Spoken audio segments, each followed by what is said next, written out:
Let's go.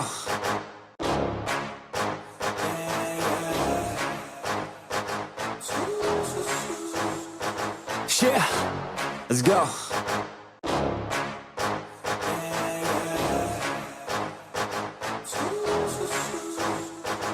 Yeah, let's go. Gentlemen, after 3 rounds, we go to the judges' scorecards for decision. The judges score the contest. Yeah, 29-28, let's go. Castillo. 29-28, Ferguson.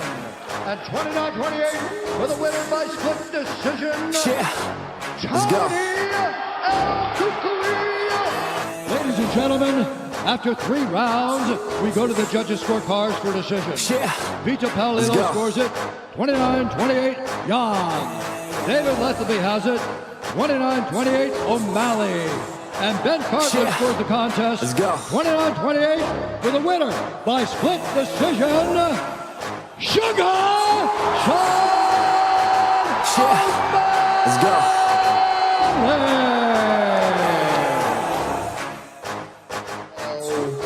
I believe 99.99% of the Let's go. world thinks I won. Últimamente escuchamos a youtubers y analistas principalmente latinos o de habla hispana diciendo que no existen los robos en las peleas de la UFC. Se molestan con la gente porque creen que abaratan esa palabra para cualquier pelea, que se ha convertido en un cliché y que se usa demasiado ese término sin fundamento alguno. Usualmente esto ocurre en peleas muy cerradas, en ocasiones difíciles de puntuar, y mencionan la famosa frase "esta pelea estaba para cualquiera", haciendo referencia a que la pelea fue tan cerrada que no importa a quién se la den, que cualquiera de los dos merecen la victoria y por lo tanto no se debería considerar robo de ninguna manera. Esa sí es una frase que se ha convertido en un cliché tanto en box como en las MMA. Las usan todos cada que hay una pelea controversial o muy cerrada. Una y otra vez los escuchamos decir, y cito: "Dejen de decir que es un robo, esa pelea es para cualquiera". Ahora ustedes saben a quién me refiero, a los canales más grandes de MMA de habla hispana y algunos analistas de ESPN o Fox Sports en menor medida, pero principalmente son los youtubers o analistas, o influencers de habla hispana quienes se molestan por la palabra robo. No creo que haga falta mencionar específicamente quiénes son porque es un fenómeno global, es algo que literalmente hacen casi todos. Hay varios puntos interesantes que hay que aclarar primero para entender por qué creo que hacen esto y por qué creo que se están equivocando y mintiendo a propósito. Primero debemos dejar claro lo más lógico.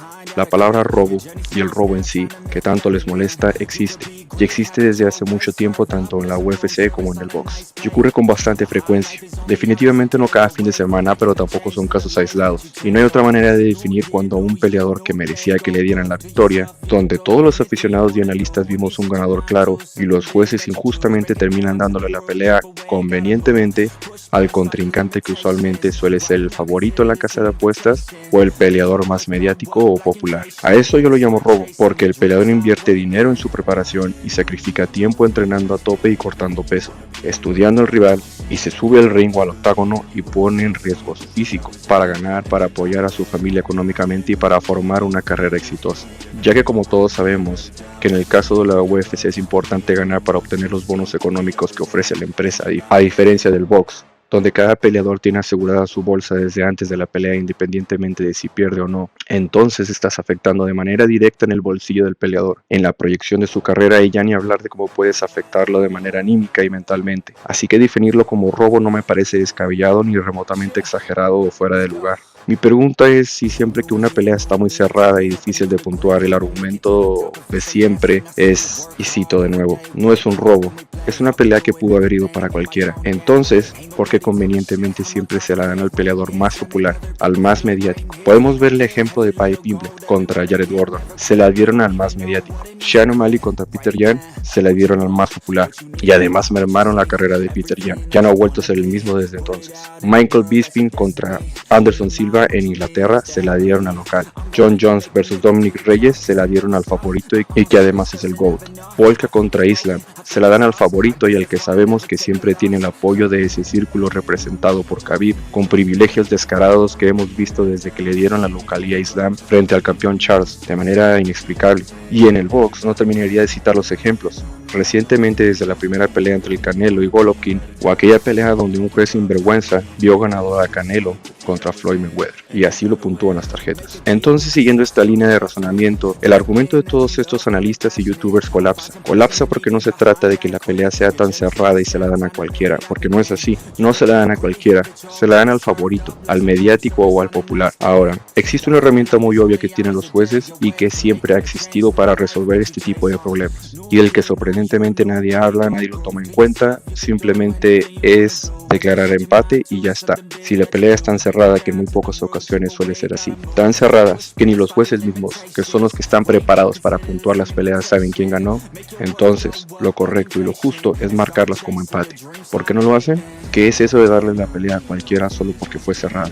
Los jueces están allí precisamente para poder definir este tipo de peleas cerradas y complicadas. Se supone tienen la preparación y los conocimientos por encima del aficionado para poder dar un veredicto acertado. Les pagan por ello y les pagan mucho. Entonces, ¿por qué somos tan laxos y permisivos con los jueces, quienes tienen una gran responsabilidad y deben responder a ella? Pero en ocasiones no basta ni siquiera tener una vasta experiencia o conocimientos del deporte para saber quién ganó, porque en la mayoría de las ocasiones está bastante claro, quitando desde luego a esa parte de la comunidad que carece de juicio y que son pocos objetivos, pero el aficionado promedio que sigue de cerca el deporte, que le gusta, los analistas y youtubers que viven de esto, saben y sabemos quién ganó la mayoría de las veces. Y si la pelea está realmente tan cerrada que ni nosotros sabemos quién ganó, como sucede en algunas ocasiones, pues para eso existe el empate.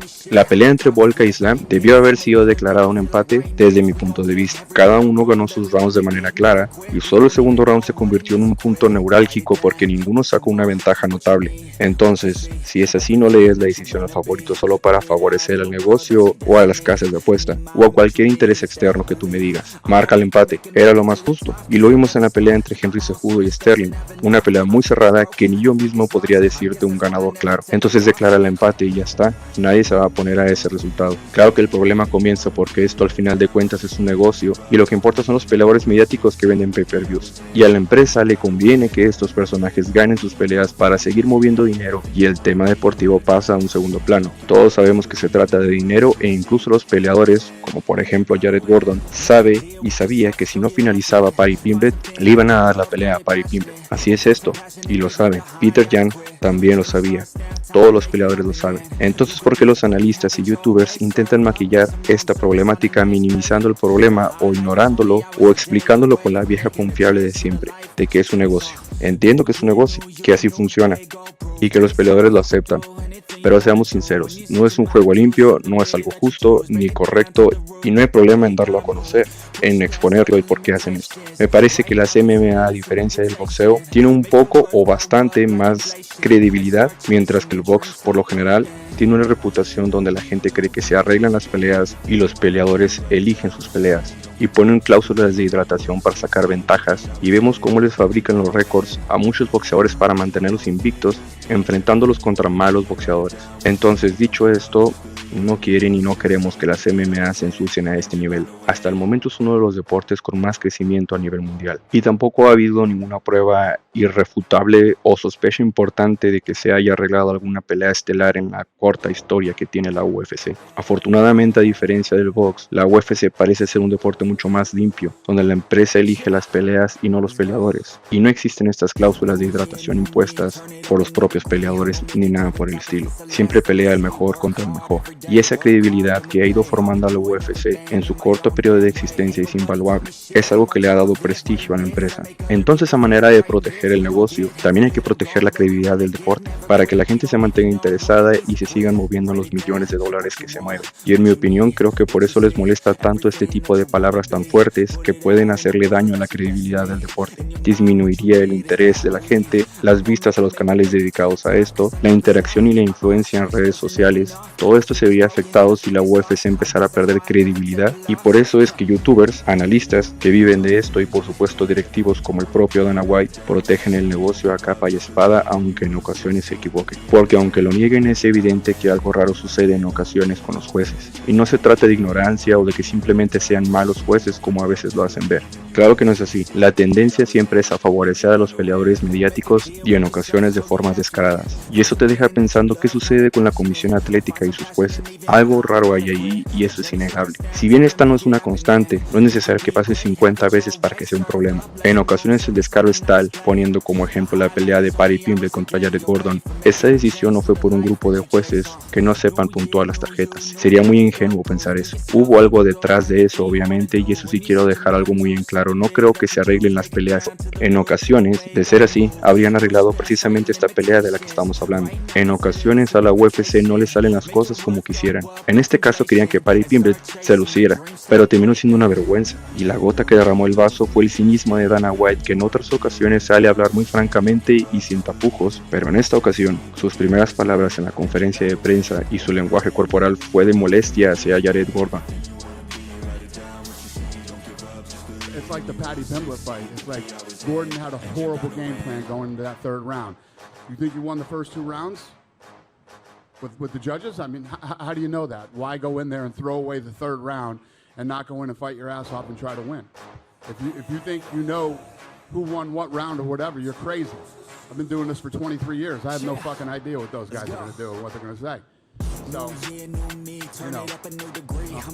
Hacia Jared Gordon, al que le robaron la pelea. Dana no quiso opinar sobre el evidente robo que le habían hecho a Jared Gordon. En lugar de eso, prefirió decir que el mal tercer round de Jared Gordon había sido decepcionante. Yo creo que todos en la sala se habrán quedado de piedra con el cinismo de Dana White, que no fue capaz de ocultar su coraje por no haberle resultado las cosas como él esperaba, que optó por criticar al peleador que realmente había ganado la pelea y no hacer ningún comentario sobre Dana White, algo que me parece absurdo por parte de Dana White, que previamente había asistido a un podcast de Paddy, donde ambos se adulaban mutuamente y donde se le veía muy contento a Dana White por el potencial económico que representaba Paddy. Y en una noche basta con ver la cara de Dana White para verlo todo. Y no se habla mucho de esto, se toca muy por encima y me parece que vale la pena mirarlo a fondo y exponerlo. Vean la entrevista de Ariel Helwani, él fue directo y se mostraba muy molesto al respecto por el trato hacia Jared Gordon. Vean el desencaje y el disgusto total de un peleador que lo apostó todo a esta pelea y lo terminaron robando. Todavía recibe el rechazo de su propio jefe. Increíble. Yo solo sugiero que hagan más uso de declarar las peleas como empate cuando así lo requieran,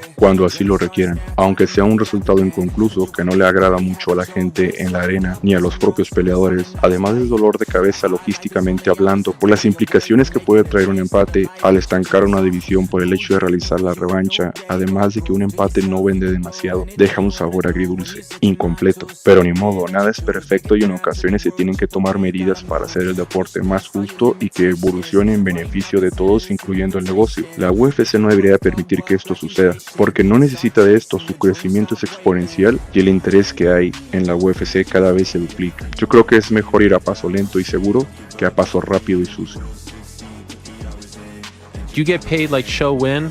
And if you do, are they going to pay you win based off what Dana just said to you? Because that to me is the biggest crime in all of this. You were robbed of 50% of your purse if you are paid show win model. Yeah, I'm paid show win. I didn't get my win money.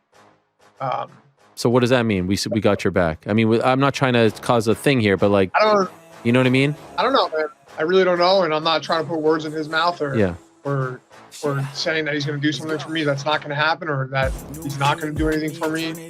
I think that after this, my stock went up big time, and my fights going forward will be looked at more. So it is what it is. I signed up for this, obviously, knowing that if it was any other fighter, if I win or lose, I would.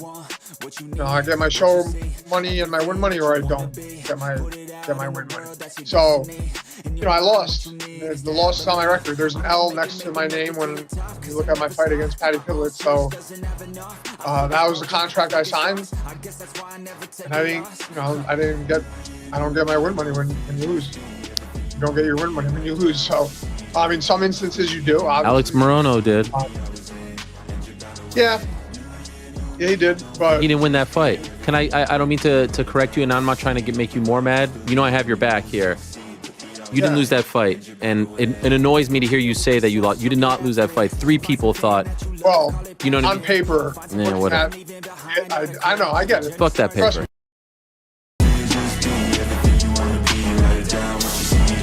Just believe and you will succeed. Put the hours in and you're bound to win. You need no fear, just be everything you wanna be. Write it down what you see. Don't give up, just believe and you will succeed. Put the away.